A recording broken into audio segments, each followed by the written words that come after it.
పెద్దపల్లి జిల్లాలో ఎమ్మెల్యే విజయ రమణారావు పర్యటించారు. పెద్దపల్లి పరిధిలోని నిట్టూరు, తుర్కల మద్దికుంట గ్రామాల్లో పర్యటించిన ఆయన అక్కడ పలు అభివృద్ధి కార్యక్రమాల్లో పాల్గొన్నారు. ముందుగా ఇందిరమ్మ ఇళ్లకు ముగ్గు పోసిన ఆయన అనంతరం సీసీ రోడ్లు, రహదారులకు శంకుస్థాపన చేశారు. ఎన్నికల్లో ఇచ్చిన మాట ప్రకారం పెద్దపల్లి నియోజకవర్గంలో ఇళ్లు నిర్మించిస్తున్నట్లు ఆయన తెలిపారు.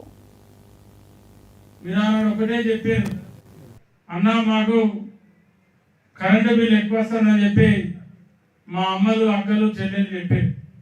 చాలా మంది ఒకటే బుగ్గ ఉంది, ఒకటే ఫ్యాన్ ఉంది, 250 నుండి 350 కరెంటు బిల్ వస్తుందని చెప్పి, రెండే బుగ్గలు ఉన్నాయి, రెండే ఫ్యాన్లు ఉన్నాయి, 400, 500, 600, 700 కరెంటు బిల్ వస్తుంది.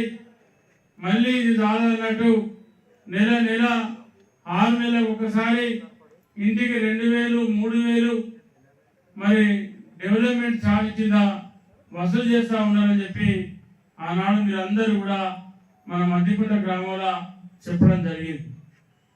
మరి అన్నిటిని దృష్టిలో పెట్టుకొని మీకు 200 యూనిట్ల కరెంటు ఫ్రీ ఇస్తే దాదాపు నేను అనుకుంటా 90% ఇళ్లకు ఈరోజు మద్దికుంట గ్రామంలో ఫ్రీ కరెంట్ వస్తూ ఉంది. అదేవిధంగా మరి మొన్నటికి మొన్న మీరందరూ కూడా ఎవరు ఊహించలే. ఇక్కడ చాలా మందికి మరి గత చరిత్ర తెలియదు. ఆనాడు స్వర్గీయ ఎన్టీ రామారావు గారు ఆనాడు 2 రూపాయల కిలో బియ్యాన్ని ప్రవేశపెట్టినాడు.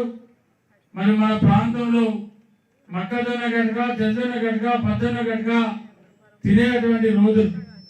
మరి ఆ రోజులలో ఇంటికి అల్లుడతనం, దసరా పండుగతనం కిలోనో 2 కిలోలు బియ్యం కొనుక్కొచ్చుకొని మరి ఆ రోజు తినేటువంటి పరిస్థితి. గడప గడపకు కాంగ్రెస్ పార్టీ, ఇంటింటికి విజన్ అనేటువంటి కార్యక్రమాలు మన మద్దికుంట గ్రామంలో తిరిగిన